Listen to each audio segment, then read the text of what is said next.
जनवरी का महीना था। उत्तर भारत का वो इलाका जहां ठंड सिर्फ मौसम नहीं होती बल्कि गरीबों के लिए एक परीक्षा बन जाती है। उस साल ठंड कुछ ज्यादा ही निर्दयी थी। सूरज जैसे आसमान से गायब हो गया था। सुबह से शाम तक धुंध की मोटी परत छाई रहती और रात होते ही हवा हड्डियों में उतर जाती। गांव के लोग कहते थे कि ऐसी ठंड उन्होंने बरसों बाद देखी है। अरे भाई, मैंने अपनी पूरी उम्र देख ली लेकिन ऐसी ठंड कभी नहीं देखी। ये हवा, इसमें नमी तो है ही नहीं, फिर भी सीने में चाकू की तरह चुभ जाती है। सांस लेते ही लगता है जैसे फेफड़े जम जाएंगे। ठीक कह रहा है तू। देख जरा, पानी के घड़े ऊपर बर्फ की पतली परत जम गई है। ये कोई मामूली जनवरी नहीं है। ऐसी ठंड तो बस किस्मत के मारे लोगों की परीक्षा लेने आती है। गांव का नाम था रामपुर टोला। ये छोटा सा गांव था जहां ज्यादातर लोग खेती से जुड़े थे। किसी के पास अपनी जमीन थी तो किसी के पास सिर्फ मजदूरी। इसी गांव के आखिरी छोर पर एक कच्ची झोपड़ी में रहता था मंगलू राम। मंगलू किसान था लेकिन अपनी जमीन का नहीं। वो दूसरों के खेतों में काम करता था। हल चलाना, बीज बोना, फसल काटना। साल भर मेहनत करके जो मिलता उसी से उसका घर चलता। मंगलू की उम्र लगभग 42 साल थी लेकिन मेहनत और चिंता ने उसे समय से पहले बूढ़ा बना दिया था। उसकी पीठ हल्की सी झुकी रहती, हथेलियां फटी हुई थीं और चेहरे पर हमेशा थकान जमी रहती थी। उसकी आंखों में एक अजीब सी बेचैनी थी, जैसे हर समय किसी डर से घिरी हों। उसके परिवार में कुल 5 लोग थे। उसकी पत्नी कमला, जो चुपचाप हर मुश्किल को सह लेने वाली औरत थी। उसका 10 साल का बेटा राजू, जो पढ़ना चाहता था लेकिन ज्यादातर समय पिता की चिंता में चुप रहता। 7 साल की बेटी चंदा, जो अभी भी मासूम थी और भूख को ठीक से समझ नहीं पाती थी। और सबसे बुजुर्ग थी मंगलू की माँ सरसों अम्मा, जिनकी उम्र 70 के पार हो चुकी थी और ठंड में उनके घुटने जवाब दे जाते थे। इस जनवरी में ठंड ने सबसे पहले मंगलू के घर को घेरा। गांव के बड़े किसान और जमींदारों ने काम बंद कर दिया था। सुन मंगलू, कल से काम पर मत आना। देख नहीं रहा कैसी कड़ाके की ठंड पड़ रही है। ऐसी ठंड में खुले आसमान के नीचे काम करना इंसान के बस की बात नहीं। जान है तो जहान है। काम बाद में भी हो जाएगा। पहले अपने घर जा, आग ताप, बच्चों का ख्याल रख। जब मौसम कुछ ठीक होगा तब बुला लूंगा। कल से काम पर मत आना। इतनी ठंड है, भला इतनी ठंड में कोई खुले में काम कैसे कर सकता है? उनका कहना था कि इतनी ठंड में खेतों में काम कराना ठीक नहीं। जिनके घरों में अनाज भरा था उनके लिए ये आराम का समय था, लेकिन जिनके पास रोज की मजदूरी ही जीवन थी उनके लिए ये ठंड भूख बंद कर आई। पिछले 2 दिनों से मंगलू के घर में चूल्हा नहीं जला था। घर में रखा आखिरी आटा पहले ही खत्म हो चुका था। कमला ने बच्चों को पानी पिलाकर बहला दिया था। सरसों अम्मा ने तो दवा भी छोड़ दी थी, ये कहकर कि भूख में दवा कैसे खाएं।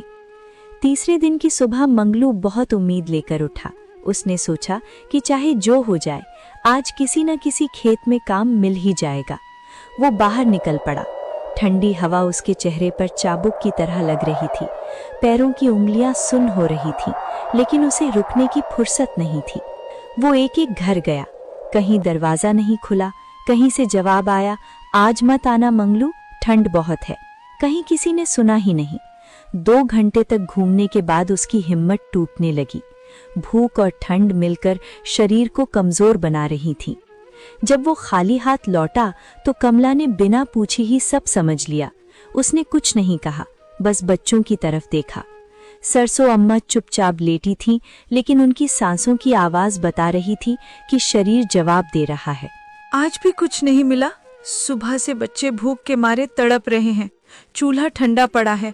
मैं जानती हूँ हालात बुरे हैं। मंगलू ने सिर झुका लिया। उसके पास कहने को कुछ नहीं था। बेटा, बच्चों को कुछ खिला देना। उनकी मासूम भूख मुझसे देखी नहीं जाती। बूढ़ी माँ तो आदत डाल चुकी है। एक वक्त भूखी रह लूंगी तो भी चल जाएगा। बस इतना कर दे कि बच्चे आज रोते हुए ना सोएं।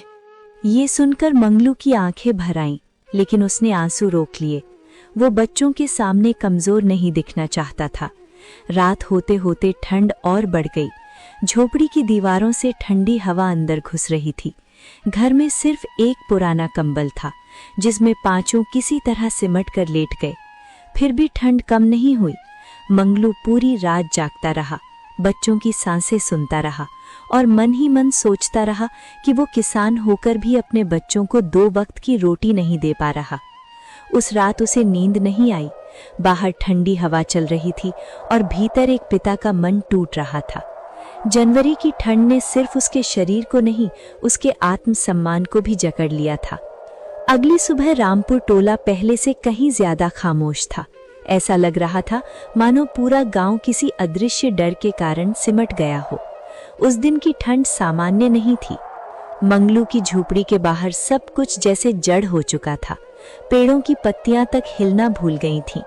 मंगलू ने जैसे ही बाहर झांककर ठंड का अंदाजा लगाया, उसका दिल बैठ गया।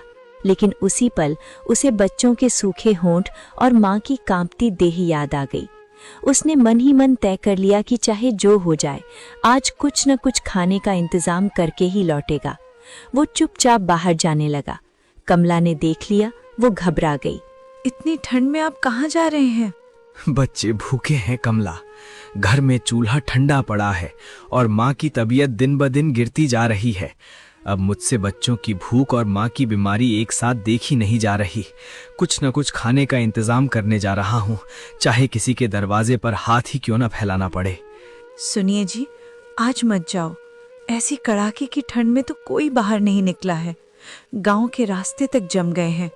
हवा जान निकाल ले रही है। अगर आपको कुछ हो गया तो हम सबका क्या होगा? कल उजाला होते ही कुछ सोचेंगे। आज घर में ही रुक जाइए। सरसों अम्मा ने भी डर से कहा।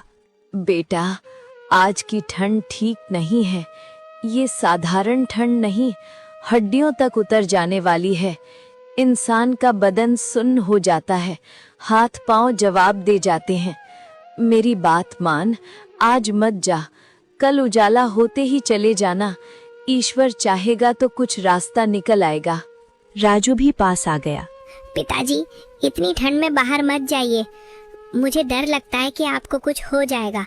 अगर खाने की कमी है तो मैं आज खाना नहीं खाऊंगा, लेकिन आप घर पर ही रहिए। आप मेरे लिए बहुत ज़रूरी हैं पिताजी। नहीं बेटा, तुम्हें भूखा नहीं रहना चाहिए। बच्चों का भूखा रहना बाप के लिए सबसे बड़ा गुनाह होता है। अगर आज तुम्हें भूख लगी और मैं कुछ न कर पाया तो सारी उम्र खुद को माफ नहीं कर पाऊंगा। उसकी नजर चंदा पर गई, जो कोने में सुस्त पड़ी थी। सांसें भी जैसे थमी सी लग रही थीं। अगर आज भी मैं खाली हाथ बैठा रहा तो शायद ये लोग कल उठ भी ना पाए। तब इस ठंड से नहीं, भूख से मर जाएंगे। ऐसे में घर बैठना मेरे लिए मौत से भी ज्यादा भारी है। इतना कहकर उसने शॉल कंधे पर डाली और झोपड़ी से बाहर निकल गया। बाहर की ठंड ने जैसे उस पर हमला कर दिया। हवा इतनी तेज थी कि सांस लेना मुश्किल हो रहा था। कुछ कदम चलते ही उसके पैर सुन्न होने लगे। रास्ते में न कोई आदमी था, न जानवर। पूरा गांव जैसे पत्थर बन गया हो। वो खेतों की ओर बढ़ने लगा। उसे उम्मीद थी कि शायद कहीं कोई दयालु आदमी मिल जाए या कहीं से थोड़ा अनाज मिल जाए, लेकिन हर कदम के साथ ठंड और भूख मिलकर उसके शरीर को कमजोर बनाती जा रही थी। हाथ अब शॉल के भीतर भी कांप रहे थे। आंखों के सामने अंधेरा सा छाने लगा। थोड़ी दूर जाकर वो रुक गया। उसने खुद से कहा, बस थोड़ा और, थोड़ी सी हिम्मत और जुटा ले मंगलू। ये कदम मेरे लिए नहीं है, ये बच्चों के लिए है। जब तक सांस है तब तक हार नहीं माननी। चाहे बदन साथ छोड़े, चाहे आंखों के आगे अंधेरा छा जाए, मगर बच्चों को भूखा नहीं रहने दूंगा। लेकिन शरीर अब साथ नहीं दे रहा था। घुटने जवाब देने लगे। वो खेत की मेड़ के पास बैठ गया। ठंडी जमीन से उठती सिहरन सीधे उसके बदन में उतर गई। उसने उठने की कोशिश की, पर पैर जैसे पत्थर बन चुके थे। उसके दिमाग में कमला का चेहरा घूम गया। राजू की आवाज गूंजने लगी, बाबा मत जाओ। चंदा की सूनी आंखें सामने आ गई। उसने खुद से कहा, मैं लौट आऊंगा, जरूर लौट आऊंगा। खाली हाथ नहीं, कुछ ना कुछ लेकर आऊंगा। चाहे मुझे यहाँ सारी रात ही क्यों ना गुजारनी पड़े, मगर घर जाऊंगा तो बच्चों के हाथ में रोटी होगी। ईश्वर बस इतना बल दे दे कि मैं एक बार घर की चौखट तक पहुंच जाऊं। लेकिन आवाज मुंह से नहीं निकली। ठंड अब सिर्फ बाहर नहीं थी, वो उसके अंदर तक घुस चुकी थी। सांसें भारी होने लगी, आंखें धीरे धीरे बंद होने लगी। उसी खेत की मेड़ पर जहां वो कभी दूसरों के लिए मेहनत करता था, मंगलू चुपचाप लेट गया। कुछ देर बाद वहां सिर्फ ठंडी हवा चल रही थी। मंगलू फिर कभी नहीं उठ पाया।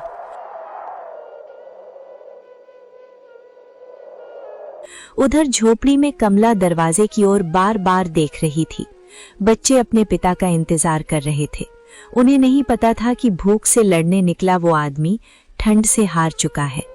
दोपहर ढलने लगी थी, लेकिन मंगलू अब तक घर नहीं लौटा था।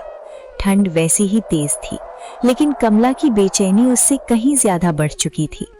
वो बार बार झोपड़ी के दरवाजे तक जाती, बाहर झांकती और फिर भीतर लौट आती। हर बार उसे यही लगता कि शायद अब मंगलू दिखाई देगा, लेकिन रास्ता सूना ही रहता। सरसों अम्मा ने कमजोर आवाज में पूछा, बहू, अभी तक नहीं लौटा? ठंड बहुत बढ़ गई है। ऐसी ठंड में देर हो जाना ठीक नहीं लगता। मन में अजीब सा डर बैठ रहा है। पता नहीं कहाँ रुक गए हैं। हर पल लगता है अभी आ जाएंगे, पर दिल मानता ही नहीं। ठंड भी बढ़ती जा रही है और बेचैनी भी। माँ, बाबा आएंगे ना? उन्होंने कहा था कि वो जल्दी लौटेंगे। आएंगे बेटा, जरूर आएंगे। तुम्हारे बाबा अपना वादा कभी नहीं तोड़ते। बस थोड़ा इंतजार करो। थोड़ी देर बाद कमला ने तय किया कि अब इंतजार नहीं किया जा सकता। उसने पड़ोस की एक औरत को आवाज दी और कांपते कदमों के साथ मंगलू को ढूंढने निकल पड़ी। ठंड के बावजूद उसका शरीर पसीने से भीग रहा था। ये पसीना ठंड का नहीं, डर का था।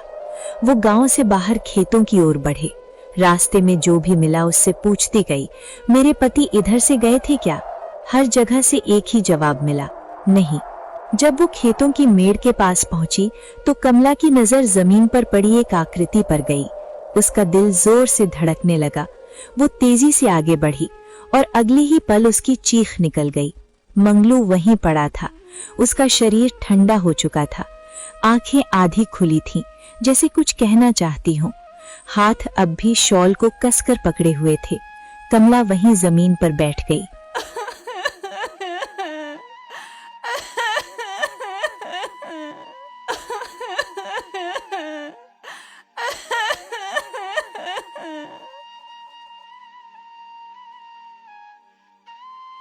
राजू डरते डरते पास आया और पिता को हिलाने की कोशिश की, लेकिन मंगलू अब कभी नहीं उठने वाला था। बाबा, उठो ना, जमीन बहुत ठंडी है। यहाँ मत लेटे रहो, चलो घर चलते हैं। चंदा दरवाजे पर देख रही होगी, दादी अम्मा भी तुम्हारा इंतजार कर रही होंगी। मुझे डर लग रहा है बाबा, आप ऐसे चुप मत रहो, उठो ना, घर चलो।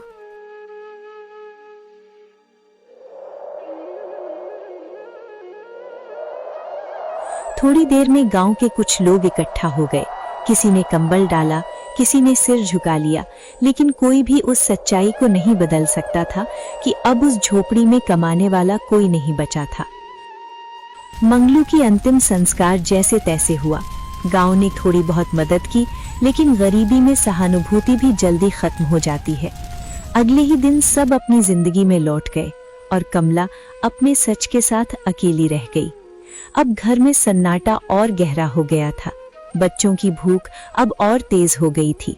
राजू दिन भर चुप रहता और चंदा बार बार रोने लगती। सरसों अम्मा का शरीर और कमजोर हो गया था। कमला के सामने अब आंसू बहाने का भी समय नहीं था। तीसरे दिन जब घर में कुछ भी नहीं बचा तो कमला ने अपने आंचल को कसकर बांधा और बाहर निकल पड़ी। अब वो किसी का इंतजार नहीं कर सकती थी। वो एक एक घर जाने लगी। मुझे काम दे दीजिए, झाड़ू पोछा कर लूंगी, बर्तन मांज लूंगी। कुछ घरों ने मना कर दिया, कुछ ने दया दिखाकर थोड़ा काम दे दिया। कमला ने सिर झुकाकर हर काम स्वीकार किया। जिस हाथ में कभी बच्चों को खाना परोसने की आदत थी, वही हाथ अब दूसरों के घरों के जूठे बर्तन मांज रहे थे। शाम को जब वो मुट्ठी भर अनाज लेकर घर लौटती तो बच्चों की आंखों में थोड़ी सी चमक आ जाती, लेकिन ये चमक बहुत कमजोर थी। कमला जानती थी कि ये लड़ाई आसान नहीं है। मंगलू के जाने के बाद ठंड सिर्फ मौसम में नहीं रही थी, वो अब उसकी जिंदगी में उतर आई थी। फिर भी उसने हार नहीं मानी, क्योंकि उसके सामने 2 भूखे बच्चे और एक बूढ़ी माँ थी। मंगलू की जगह अब उसकी मेहनत बोलने लगी थी। मंगलू की मौत के कुछ दिनों बाद कमला की जिंदगी एक नए लेकिन और भी कठिन दौर में प्रवेश कर गई। अब उसके सामने सिर्फ एक ही सवाल था कि घर का चूल्हा कैसे जले। बच्चों की भूख और बूढ़ी सास की हालत ने उसे हर रोज बाहर निकलने पर मजबूर कर दिया।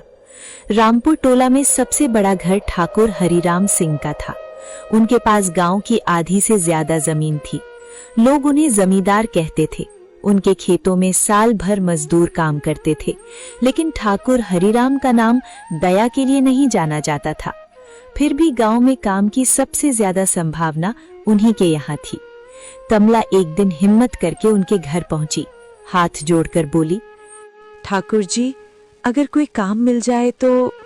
घर में बच्चे भूखे हैं, अम्मा बीमार हैं। मैं भीख नहीं मांग रही, बस इतना चाहती हूँ कि मेहनत करके उनकी पेट की आग बुझा सकूं। जो काम कहेंगी कर लूंगी।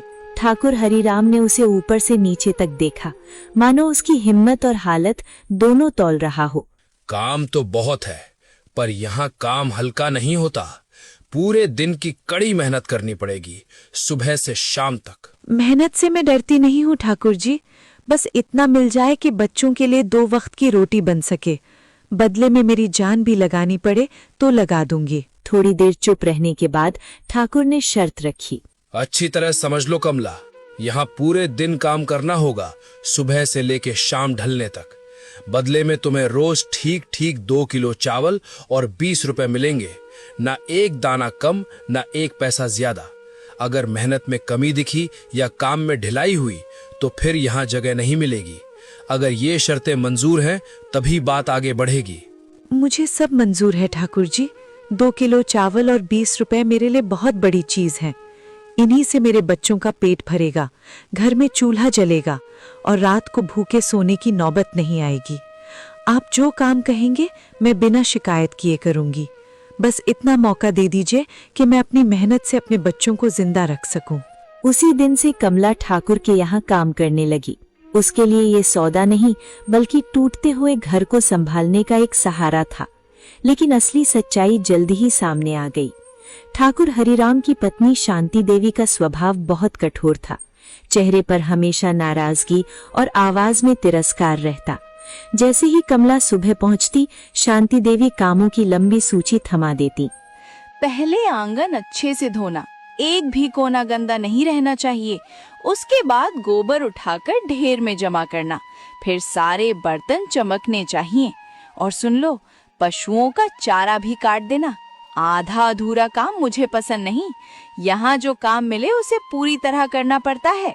कमला बिना कुछ कहे काम में लग जाती। ठंड हो या धूप, वो रुके बिना चलती रहती।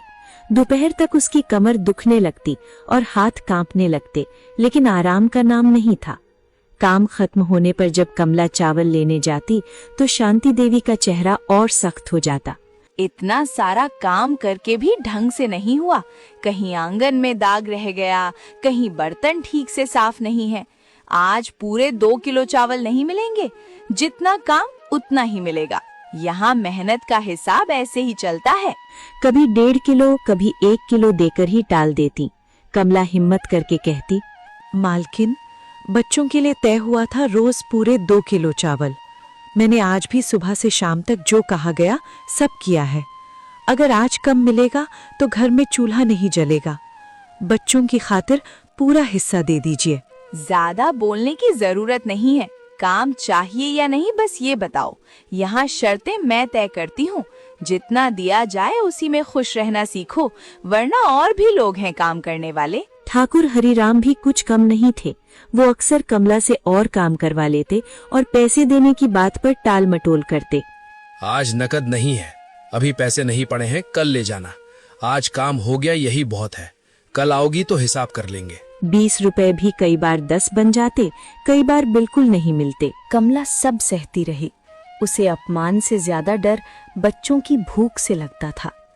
शाम को जब वो थकी हुई घर लौटते तो राजू दरवाजे पर खड़ा रहता। माँ, आज आप क्या लाई? क्या चावल पूरे मिले? आज पेट भरकर खा पाएंगे ना? मैं सुबह से यही सोच रहा हूँ कि आप क्या लेकर आई होंगी।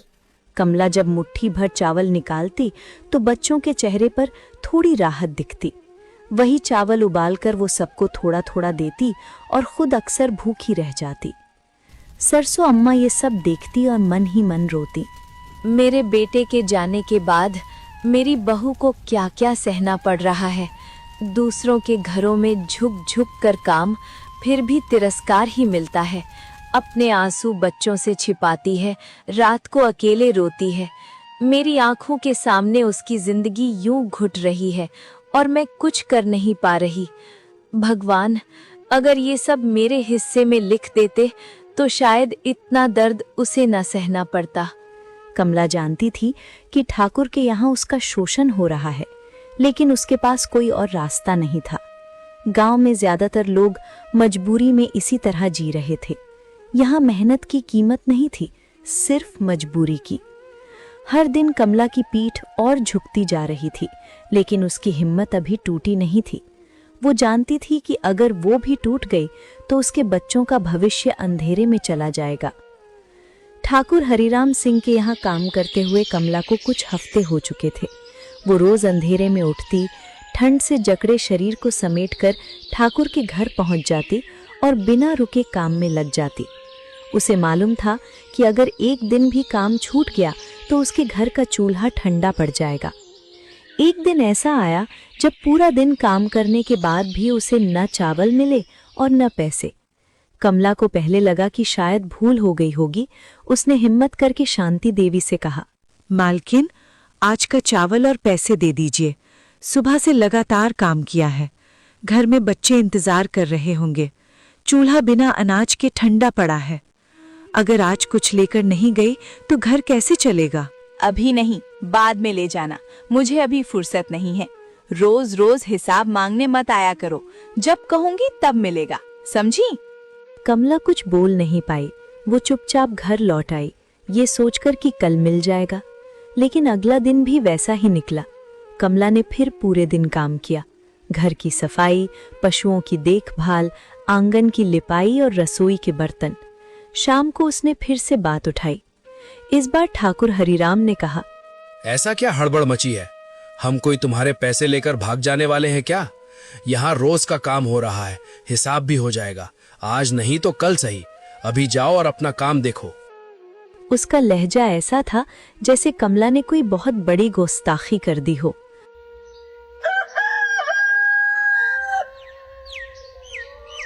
दो दिन बीत गए, न चावल मिले न पैसे। कमला का घर उन्हीं 2 किलो चावल पर चलता था। वही चावल उबालकर वो बच्चों और बूढ़ी सास को खिलाती थी। अब 2 दिन से वो सहारा भी टूट चुका था। घर में अनाज का एक दाना तक नहीं बचा था। ठंड के बीच दिन बीतते जा रहे थे, लेकिन कमला की हालत सुधरने के बजाय और बिगड़ती जा रही थी। वो रोज ठाकुर हरिराम के घर जाती, पूरे मन से काम करती, लेकिन न पैसे मिलते थे और न चावल। कभी उसे टाल दिया जाता, कभी डांट दिया जाता और कभी ऐसे देखा जाता जैसे वो इंसान नहीं, कोई बोझ हो। घर लौटते समय उसके हाथ खाली रहते, लेकिन मन अपराध बोध से भरा होता।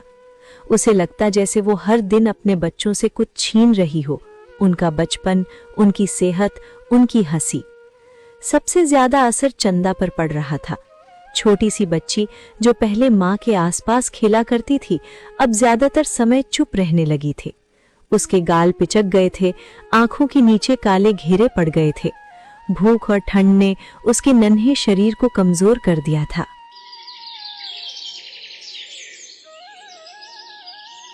एक सुबह चंदा उठ ही नहीं पाई। कमला ने उसे हिलाया, आवाज दी, लेकिन वो सुस्त पड़ी रही। उसका बदन बर्फ की तरह ठंडा था और सांसें बहुत हल्की चल रही थी। कमला घबरा गई। चंदा, आंख खोल बेटा। देख, माँ आ गई है। उठ जाना, कुछ बोल दे। तेरी सांस ऐसे थमी सी क्यों लग रही है? माँ यही है, डर मत। बस एक बार आंख खोल ले बेटा। लेकिन कोई जवाब नहीं आया। राजू डर के मारे रोने लगा। माँ, चंदा क्यों नहीं उठ रही? मैंने उसे बुलाया, हिलाया भी, पर वो कुछ नहीं बोल रही। माँ, मुझे डर लग रहा है। चंदा सो तो नहीं गई? बोलो ना माँ, वो उठेगी ना? बहू, बच्ची बहुत ज्यादा कमजोर हो गई है। इसका बदन जैसे जवाब दे रहा हो। अब देर मत कर, इसे डॉक्टर को दिखाना पड़ेगा। अगर आज भी टाल दिया तो भगवान न करे कुछ अनहोनी हो जाए। कमला जानती थी कि डॉक्टर का मतलब पैसे से है और पैसे का मतलब जो उसके पास नहीं था। फिर भी उसने हिम्मत नहीं हारी। उसने पड़ोस के घरों की तरफ दौड़ लगाई। मेरी बच्ची बहुत बीमार है, बहुत ज्यादा। सांस भी ठीक से नहीं ले पा रही। थोड़े से पैसे उधार दे दो, बस इतना कि उसे अस्पताल ले जा सकूं। मैं हाथ जोड़कर कहती हूँ, जैसे भी हो एक एक पैसा लौटा दूंगी। कुछ लोगों ने दरवाजा बंद कर लिया, कुछ ने साफ मना कर दिया। एक घर से आवाज आई, कमला, अब तेरे घर में कमाने वाला कोई नहीं रहा। जो था वो भी हालात की भेंट चढ़ गया। ऐसे में तू बताएगी ये उधार लिया हुआ पैसा लौटाएगी कैसे? आज मजबूरी में हम दे भी दें तो कल कौन देगा? रोज रोज कोई हाथ नहीं पकड़ सकता। हमारी भी अपनी जिम्मेदारियां हैं, अपने बच्चे हैं, अपने घर हैं। दिल तो करता है मदद करें, पर हालात हमें भी लाचार बना देते हैं। समझने की कोशिश कर, हम चाहकर भी अब और मदद नहीं कर सकते। आखिरकार किसी ने थोड़े से पैसे दे दिए, इतने कि बस अस्पताल तक पहुंचा जा सके। जब डॉक्टर ने बच्ची को देखा तो उसने सिर हिलाकर कहा, बच्ची में बहुत ज्यादा कमजोरी है। साफ तौर पर कुपोषण के लक्षण हैं। शरीर में ताकत नाम की कोई चीज नहीं बची है। अगर थोड़ी और देर हो जाती तो हालात बहुत मुश्किल हो सकते थे। अब तुरंत इलाज और सही खाना देना पड़ेगा। साहब, मेरी बच्ची को बचा लीजिए।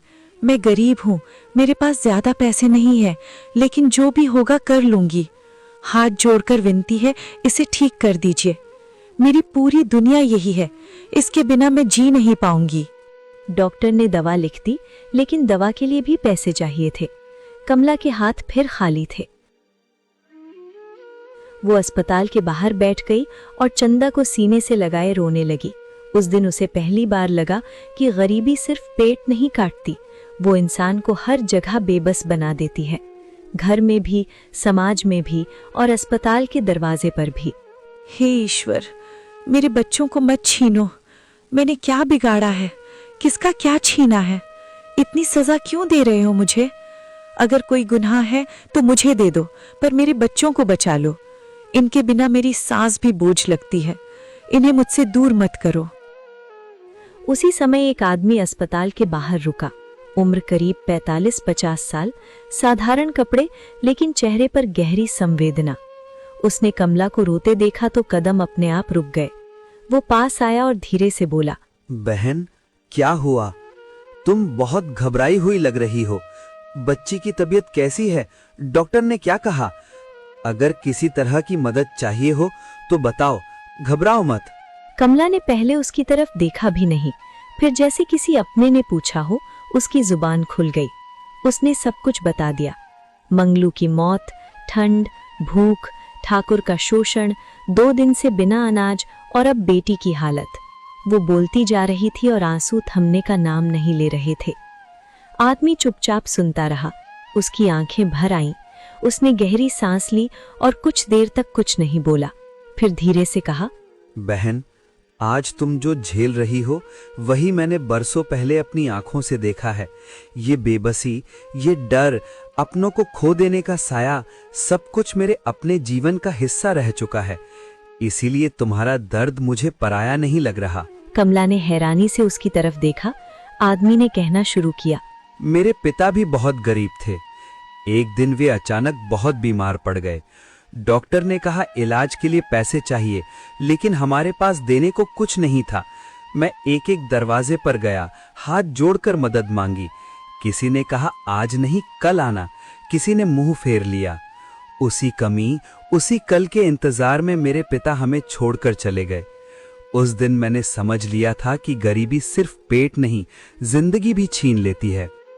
उस दिन मैंने अपने आप से वादा कर लिया था कि अगर कभी मेरे पास पैसे आए तो किसी गरीब को इलाज के लिए दर दर भटकने नहीं दूंगा।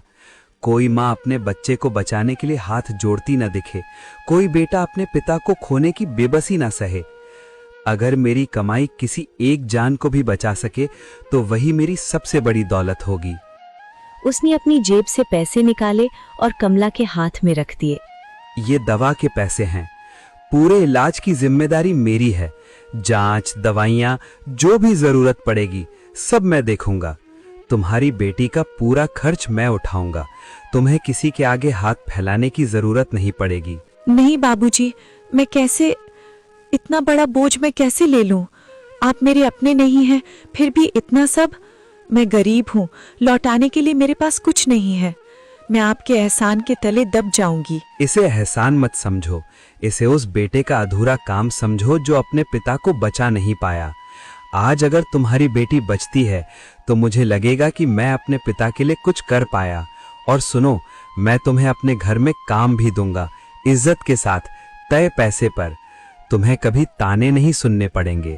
और तुम्हारे बेटे की पढ़ाई का सारा खर्च भी मेरी जिम्मेदारी होगी। बच्चा स्कूल जाएगा, किताबें उठाएगा, मजदूरी नहीं करेगा, गरीबी उसकी तकदीर नहीं बनेगी। मैं चाहता हूं कि तुम्हारे बच्चे वही जिंदगी जिए जो मैं अपने पिता को नहीं दिला सका। आज अगर मेरी बच्ची की सांस चल रही है तो वो आपकी वजह से है। मैं शब्दों में आपका एहसान नहीं चुका सकती, बस दुआ कर सकती हूँ कि भगवान आपको हमेशा सलामत रखे। अगर आज तुम्हारी बेटी बच जाती है, अगर उसके चेहरे पर फिर से मुस्कान लौट आती है, तो वही मेरे लिए सबसे बड़ा इनाम है। इससे ज्यादा मुझे कुछ नहीं चाहिए। उस दिन अस्पताल के उसी ठंडे बरामदे में कमला ने पहली बार महसूस किया कि इंसानियत अभी पूरी तरह मरी नहीं है। भूख, ठंड और अपमान के बीच कहीं न कहीं दया भी सांस ले रही है।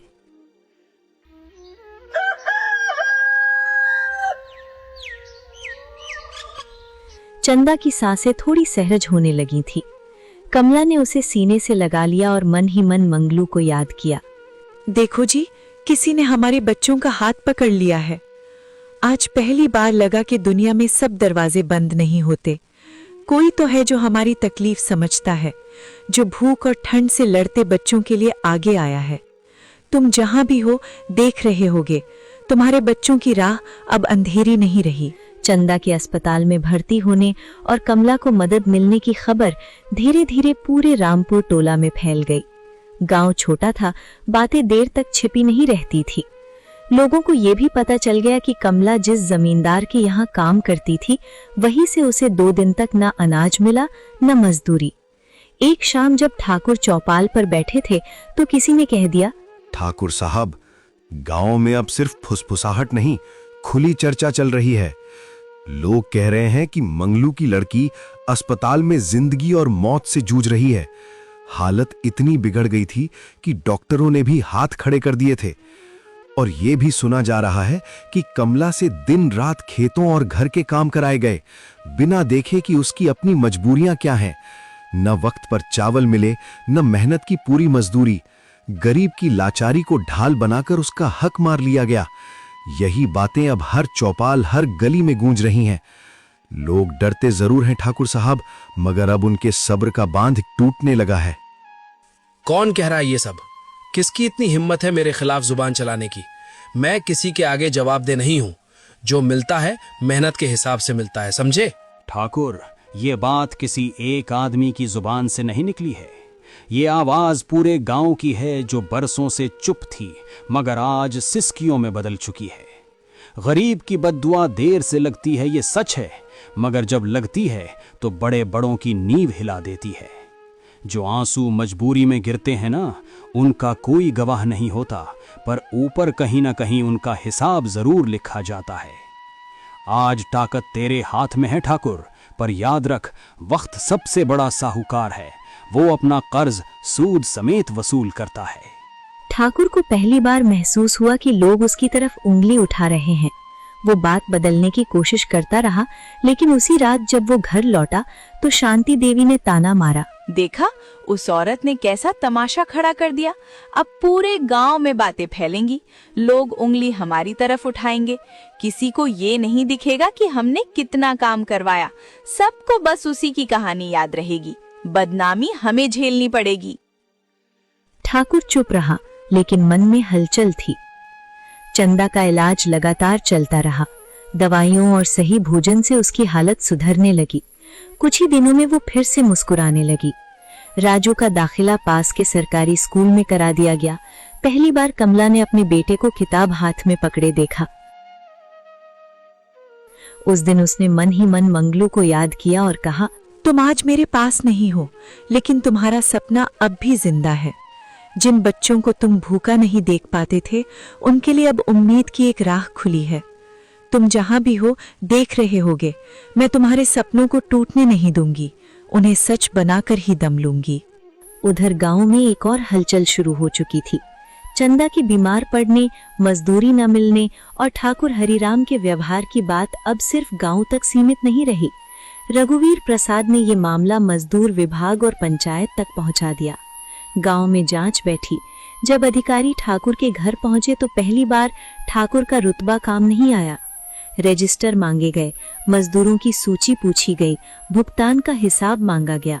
ठाकुर और शांति देवी एक दूसरे की तरफ देखने लगे। सच धीरे धीरे बाहर आने लगा। पता चला कि कमला अकेली नहीं थी, और भी मजदूरों को काम के बाद पूरा अनाज और पैसे नहीं दिए गए थे। पंचायत के सामने फैसला सुनाया गया। ये पंचायत आज साफ शब्दों में कहना चाहती है कि इस गांव में मेहनत करने वाला कभी छोटा नहीं होता। अगर कोई जमींदार, चाहे वो कितना ही बड़ा क्यों ना हो, मजदूर से पूरा काम कराकर उसकी मजदूरी रोकता है तो वो सिर्फ गलत नहीं करता, वो पूरे गांव का भरोसा तोड़ता है। आज के बाद हर मजदूर की मजदूरी पहले तय होगी, लिखित में होगी और समय पर दी जाएगी। जो अनाज या पैसे रोकने की कोशिश करेगा, उसके लिए पंचायत का दरवाजा नहीं, सीधे कानून का रास्ता खुलेगा। ये फैसला इसलिए नहीं है कि किसी को नीचा दिखाया जाए, बल्कि इसलिए है ताकि आने वाली सर्दियों में किसी माँ को भूखे बच्चों के सामने हाथ न जोड़ने पड़े। ठाकुर हरिराम पर जुर्माना लगाया गया। बकाया मजदूरी तुरंत चुकाने का आदेश हुआ। और सबसे बड़ा झटका ये कि गांव की पंचायत ने तय किया कि अब कोई भी मजदूर ठाकुर के यहाँ बिना लिखित मजदूरी तय किए काम नहीं करेगा। जिस आदमी के सामने कभी लोग सिर झुकाते थे, उसी को अब पंचायत में जवाब देना पड़ रहा था। मंगलू की चिता की राख को उड़ते हुए बरसों बीत चुके थे। रामपुर टोली की गलियों में अब नई पीढ़ी के कदमों की आहट थी। वही गांव, वही खेत, वही सर्द हवाएं। लेकिन कमला की जिंदगी अब वैसी नहीं रही थी। राजू अब बच्चा नहीं रहा था। वो पढ़ लिखकर शहर गया, कॉलेज पहुंचा, फिर प्रतियोगी परीक्षाओं की कठिन राह पर चला। कई बार असफल हुआ, कई बार टूटा, लेकिन हर बार माँ का झुका हुआ चेहरा और ठंड में मरे पिता की तस्वीर उसे फिर खड़ा कर देती। आखिर वो दिन आया।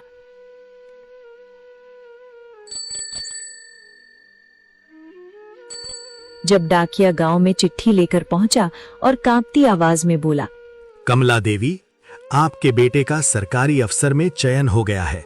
ये नियुक्ति पत्र है। आपकी सारी मेहनत और त्याग आज रंग ले आए हैं। गांव से निकलकर आपका बेटा अफसर बना है। ये पूरे इलाके के लिए गर्व की बात है। कमला के हाथ से चिट्ठी गिर पड़ी।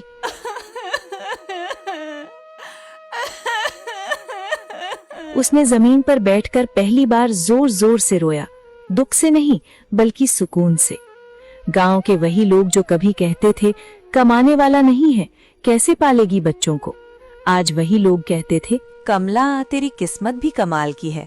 जिस औरत ने आधी जिंदगी दूसरों के घरों में काम करते गुजार दी, उसी का बेटा आज नाम रोशन कर गया। लोग कहते थे इससे कुछ नहीं होगा, और आज वही लड़का सबके सामने मिसाल बन गया। राजू जब अफसर बनकर पहली बार गांव लौटा तो उसने सबसे पहले माँ के पैर छुए। फिर उस टूटी हुई झोपड़ी को देखा जहाँ कभी भूख और ठंड साथ साथ रहते थे। उसने कहा, माँ, अब तुम्हें कभी किसी के आगे हाथ नहीं फैलाना पड़ेगा। जिस तरह तुमने हमें भूख, ठंड और तानों के बीच पाला, अब मेरी बारी है तुम्हें सहारा देने की। ये सब तुम्हारी मेहनत और बलिदान का नतीजा है माँ। बेटा, मुझे किसी और चीज की चाह नहीं थी। बस यही सपना था कि मेरे बच्चे सम्मान के साथ जिएं। आज तुम्हें इस मुकाम पर देखकर लगता है कि मेरी सारी तकलीफें सफल हो गईं। जिस इज्जत और उजाले का सपना तुम्हारे पिता अपने बच्चों के लिए देखते थे, वो आज हकीकत बन गया है। जहां भी हो देख रहे होगे, तुम्हारे नाम की मेहनत आज फल बनकर लौट आई है। कमला मुस्कुरा दी। उसने आसमान की ओर देखा जहां उसे मंगलू की मेहनत साफ नजर आ रही थी। आज कमला के पास घर था, सम्मान था और सबसे बढ़कर ये भरोसा था कि उसकी तपस्या व्यर्थ नहीं गई। माँ बाप की मेहनत और त्याग का कोई हिसाब नहीं, उनके आंसुओं में ही बच्चों की जिंदगी छिपी होती है। अपने माँ बाप के लिए एक धन्यवाद लिखो और उन्हें बताओ कि आप उनकी मेहनत और प्यार को कभी नहीं भूलेंगे।